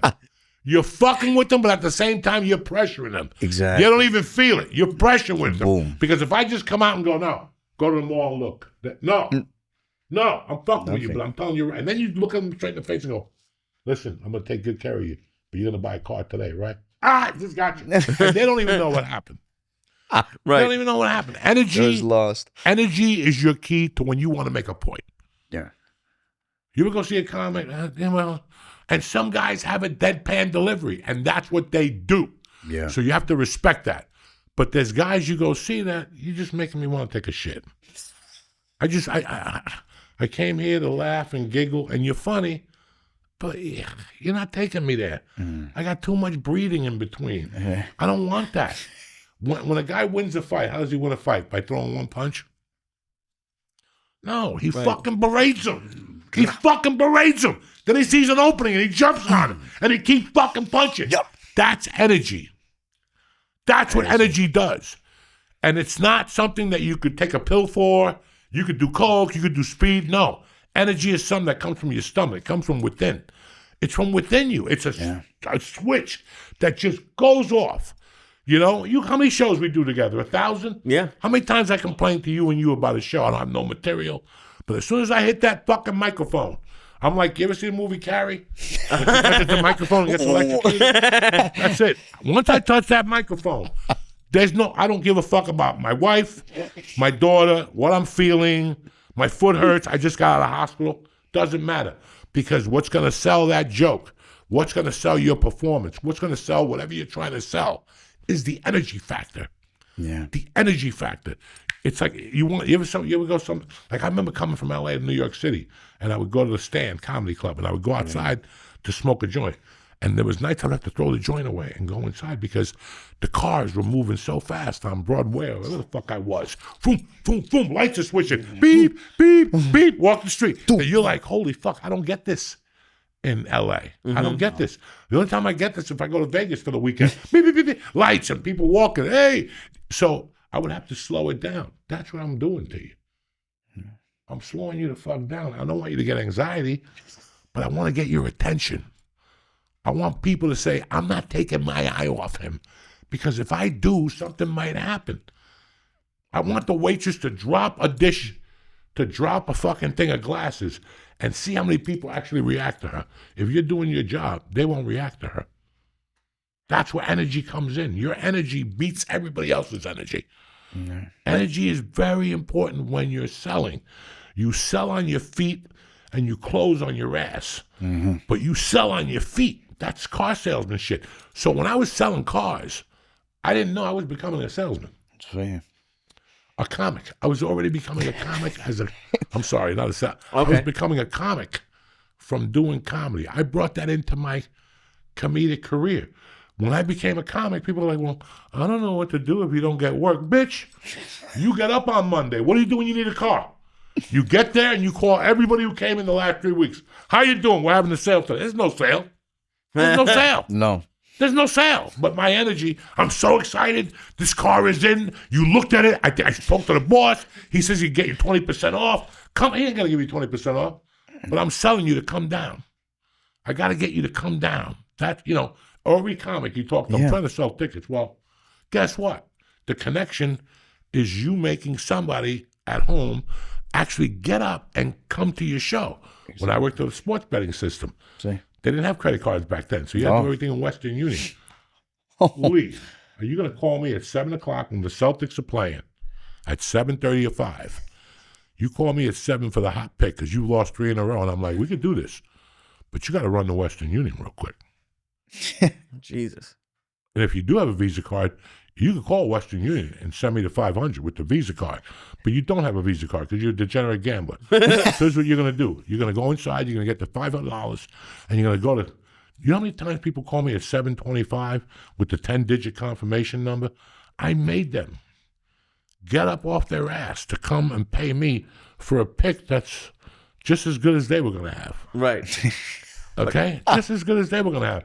I got the pick the same way they're going to make that pick. I'm no special in them. What got them to get up? The excitement. You know what, George? What are you doing right now? Oh, I'm looking to see what the Knicks are going to do. You know what I'm doing? I'm getting my dick sucked, and the chick is rubbing my feet. That's from what I won Sunday when the fucking Indiana Pacers beat the Knicks. And you know what? If my team wins tonight, I'm going to get 2 other chicks to rub this foot and 2 other chicks to lick my balls while the other 2 are here. What are you doing? You're sitting there in your grandmother's house. You want to live like me, don't you? Yes, I do. You want your dick sucked every night? Yes, I do. Well, it starts by you going on to Western Union and pay me my $500. And I guarantee you, on Friday, I have a game coming on Thursday. If you think tonight's game is big, forget it. I got a game on Thursday. Let me tell you what you're going to be doing Friday morning. When you wake up, you're going to call a limo company. And, tell them, and they're there going, what limo company? The limo company. No, the limo. Not going to matter because I'm going to put 10.5 in your pocket by Friday. I'm going to talk money. 10.5. That gets you 2 hookers, a limo, a bag of Coke, and I'll get you a free room in Atlantic City. They're never going to win, so they're not going to go to Atlantic City. I'm never going to get them the room anyway. But I didn't call them and go, hi, my name is Joey. No, I called them, hey, Joey here. Grab, listen to me. Grab the fucking pen because we're not losing tonight. Why am I grabbing a pen? Because your mother sucked. She made a mistake. That's why you're grabbing a pen. Grab a pen. You're going to send $200. I just sent you $200 today. It's the energy, guys. That's what it is. And that's why his videos will capture you and go, what the fuck is he talking about? You're not even worried about the recipe. Right. That's when you know you're that good. When you're not like, the recipe got nothing to do with it. I got to the end of a couple of his videos. I was like, I don't even know what he put in that thing. But that's, how do you, as someone who, I don't feel like I have that energy. But sometimes I do, but how do you just like manufacture it? Like, how do you create Mental science class in grammar school? Yeah. Kinetic and potential energy. See. Okay. What's kinetic energy? Energy in motion. Okay. And potential energy is you standing there eating fucking amino acids, getting ready to take off to chase that fucking black dude. You got to chase a black dude. He's 10 times quicker than you. How you gonna catch him? You're not going to catch him with your stupid speed. You're going to sit there for 15 minutes and go, how am I going to catch this black motherfucker? Okay, I'm going to have to eat this. I'm going to have to eat this. And that's all potential energy. Potential. So when you get to the show at 7:30, I don't suggest that you do this, but you have to do this. You have to psych yourself up. Same. And tell yourself you're going to suck. Your mother sucks. They're going to bomb you. You're not going to get paid. You're going to paint yourself into a scenario. You're going to put yourself in a corner like a fucking rat. Yeah. And all that surrounded it is you're not a guy with a broomstick. It's all your self-hatred, all your self-doubts. I got plenty of that. I'm going to bomb. I'm bald. I'm fat. I got a missing fucking tooth. I got a big nose. I got a bandit on my ear. They're not going to like me. I'm 62. I'm old. They're going to... All that changes. That's where your energy comes from. That's when I just smacked you in the face 10 times and made you sit down. And I'm bragging to George how I smacked you in the face 10 times. And one of the times when I take my eye off you, you're going to get up with a right fucking hook and level me right in the fucking jaw. Boom. And it's not going to be your punch that knocks me out. It's the momentum of you coming off that couch with your legs. You're going to put everything into it. I'm going to go down like a bad habit. That's called potential energy.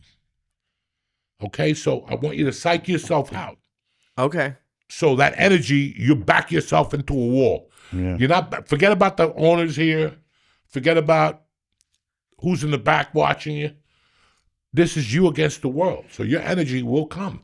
You're not going to let me just throw you around and fuck you in the ass, are you? You're going to try to resist a little bit. You're going to put a leg up. You're going to do something. My ass smells. You know, I haven't washed my ass in a week and I have a hemorrhoid. You know. That's how you build energy. Okay. You're in a fucking hole. You're getting out of. You're not gonna get out of that hole by going, "Hello, hello, anybody out there?" No, you're gonna fucking yell, and then eventually, Silence of the Lambs. When she's yelling and she starts making the thing and the plan, and he gets the dog, I'll snap his fucking neck, you know. Don't kill my boo-boo. Lotion. Clarice. It's time to watch that movie again. When he put his dick between his legs and starts dancing. That shit was gnarly, dude. But here's the funny thing. When the guy puts his dick between his legs and starts dancing, you're like, how'd they know I did that? They got me. Because we all did that shit. Like, oh my God, I got a pussy. Meatball sub. No, I don't get the pussy. And your energy comes out from the mirror. Fuck you. You have to do a Chef Brad After Dark and just come out like that. Oh yeah.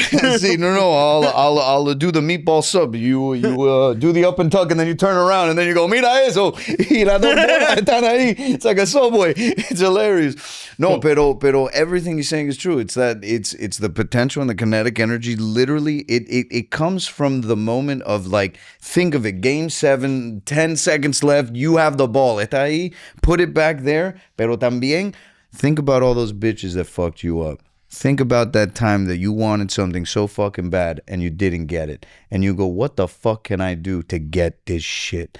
For me, I think the energy came también from when I stopped taking ADD pills, right?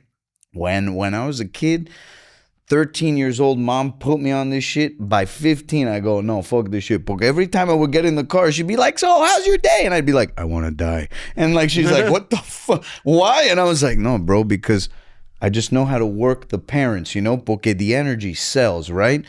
So we know when to, like, oye, keep the energy down to kind of paint the picture of, oh yeah, I really don't want to do this homework or I'm going to kill myself. And the next day I'm at Dr. Wagner's office and I'm sitting there for an hour and a half, right? And I'm juggling this fucking psychiatrist like a bitch, right? He's there, bro. I'm fucking like 10 years old, bro. And I'm juggling this motherfucker like a bitch. Estaba ahí, right? And like, he's like, oh, for an hour and a half, just hablando mierda, bro. Just like, oh, so how's this, whatever. I look at him and I go, so are you going to ask me?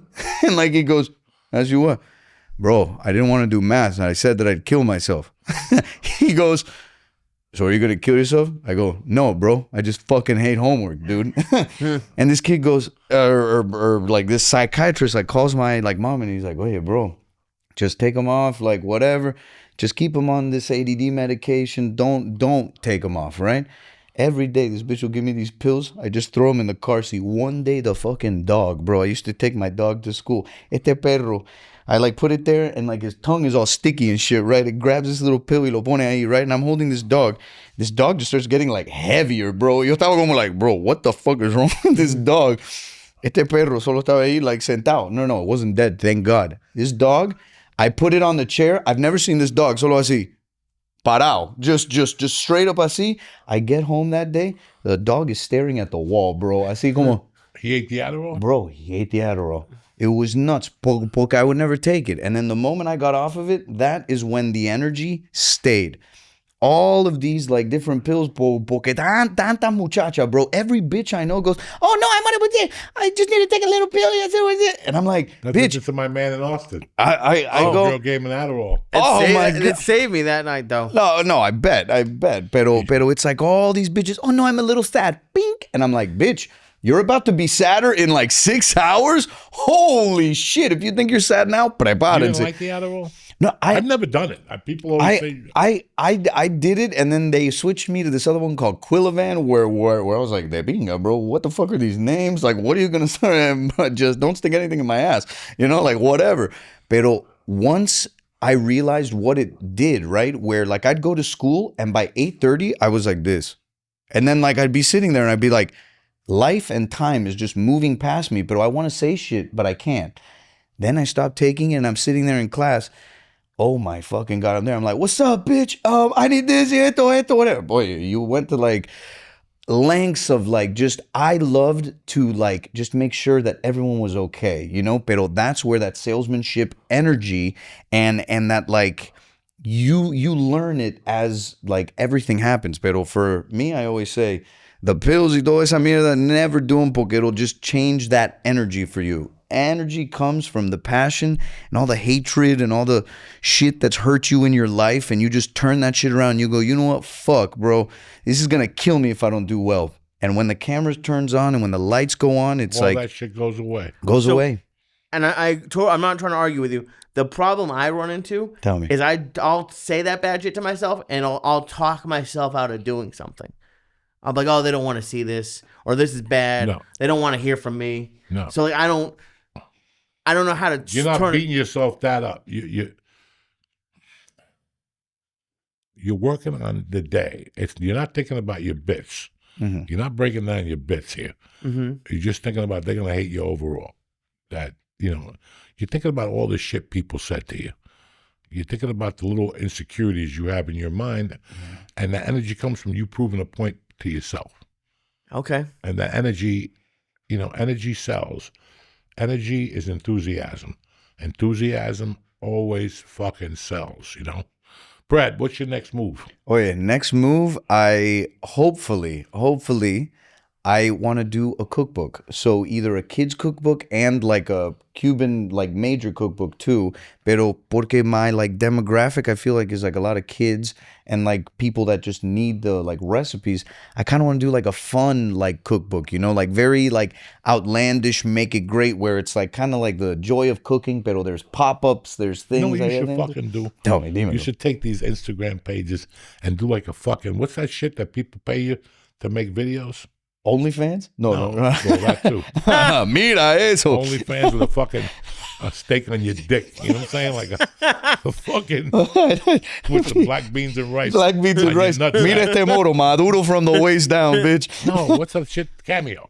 Cameo. Okay. Oh no, I would love to, like, if I could just call somebody and say, I need a video on your recipe. Oh, see.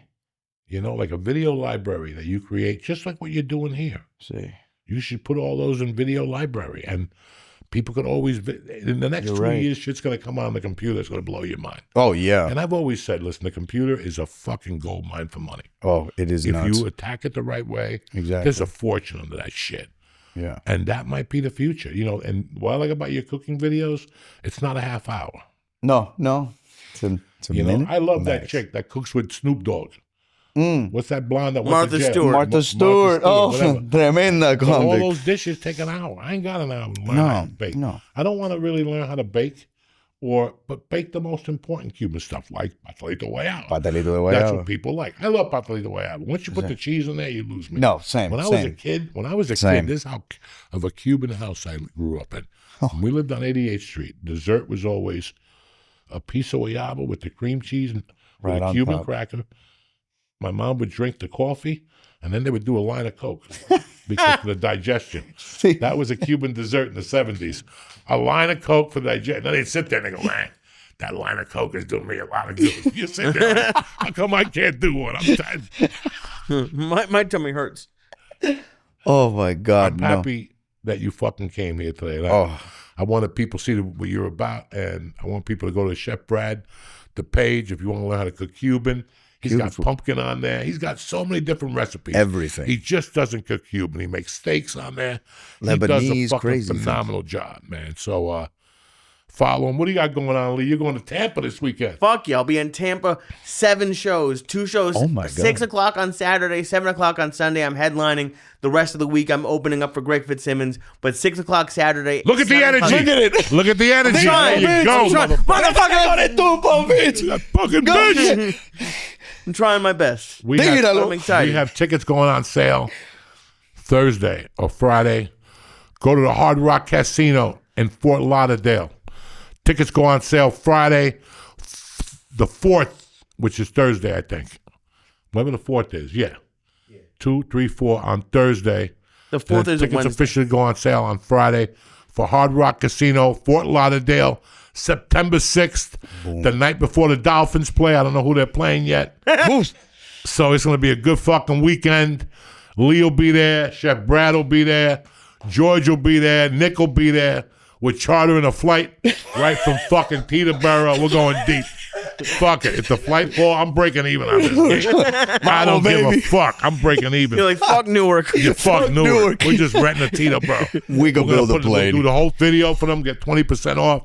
I'm going to break even on the gig. I don't give a fuck. Just to save me and my boys on a private jet. Oh, shit. Get a steak on that motherfucker. Bring a cat. I got it. Bring a fucking cat just to show people the power. Because why get I'm flying everything. A cat, a cow. I'm like Pontecorvo's Deli on 40. I saw that the other day. That's still there, George. When I was a kid, my mother would go there. Like if you were doing the Santeria ritual, or somebody was sick, your mother would go get you the chicken. Exactly. It's on 54th Street and Bergenline Avenue. It used to be huge. When I was a kid, it was Italian people, so they were the mafia. They had bears, they had fucking lions in the back. They could sell you anything, but the front, they had like chickens and roosters and fucking. And the guy was like, fuck, he was missing an eye, and he come out like with a limp. And you tell him like, let me get a chicken. And as soon as he turned, all the chickens would run to the back of the cage and start fucking, and he would walk to the cage and just, which chicken you want? That one. And he would just stick his hand back there, break his fucking neck on and then slam him on his leg. You were like, what the fuck? Book up. They had a machine where they feathered it. Remember the feather? They throw it in there and the feather would come out and then your mother would give you a little cooked chicken with it wasn't even cooked, it was just pieced out. Fucking tremendous. And the chicken was always yummy in that. Fucking, I saw it the other day. I'm like, I can't believe that thing is still there. People are still buying. That's Spanish people. Dang. They don't fucking buy it. Fuck that fucking, what's his name? Purdue. Cuban people don't eat that Purdue chicken. Isn't Purdue, that's Cisco shit. Fuck you. They get the real chickens down there. You You ever go to a Mexican restaurant, they actually put the chicken paw in the soup? Remember they put the fucking leg in the soup? Collagen, baby. And you're like, nah. I know. That toe's got fungi on it. I'm not eating that motherfucker. So June 4th, Fort Lauderdale, Lee Syatt will be at the Tampa Side Splitters, 7 shows. Please go support him and bring him a Cuban sandwich. See. He's going to be in Tampa all weekend where the Cuban sandwich is said to be invented. I hate doing that little faggy thing. I think my name is Chad. Hi. But, yeah, go check Lee out this weekend. If you're in Tampa, follow my man, Chef Brad. It's a great follow. The only fucking webpage I like as much as his Instagram page. And for you people who have been bugging me for the last month, I'm going to tell you again. Crazy girl Maggie lives in Colombia. I've never met Maggie. Some guy sent me an email the other day, like, you're cheating on your wife. And I'm like, dog, she lives in Medellin, Colombia. I've never met her. We make videos. She sends me videos, I put them up. Well, this has to stop because it seems like you're cheating. Well, okay, then I'm cheating. Long distance, I guess. I don't fucking know. She's 20-something. I'm 62. Yeah, that's what she wants. A 62-year-old fucking man. Did you see her body? Did you see her ass? She can have fucking George Clooney if she wants. She's going to fucking talk to a 65-year-old fat fuck with missing teeth. What the fuck is wrong with you motherfuckers? Anyway, get your tickets for Fort Lauderdale. I want to thank Chef Brad. I want to thank Chef Brad. I want to thank Lee Syatt. Look, he's not high today. We gave him a pass this week. We're getting the heavy duty. I had something for him, but the shit I'm going to give him, he won't make it to Tampa. And I don't want to hear him crying. I missed my flight and all this shit. Every Tuesday, I got to call Lee, and it's always something. What? You know how I feel. He always says, Lee, what's going on? How you doing today? You know. Well, yeah, I don't know. Me at 9 a.m. after I was up to 3 in the morning. You know. And I'm like, Lee, what? And then he's like questioning me. How come you don't feel that way? Well, because I got up, I smoked a joint to get a bite of the animal that bit me last night. And I'm sweating it out at the gym. But Lee will sit there like, I don't know what to do. Well, fucking get up, cocksucker. Take a shit and smoke some reefer. I do that all the time. No, you don't. Seem to You help. don't smoke in the daytime. I know you motherfuckers. Anyway, we'll see you next week. Tip Top, Magoo. Don't forget UFC 316. Don't forget the basketball finals start on Thursday. And I'll see you motherfuckers next week. Tip Top motherfucking Magoo. Stay black.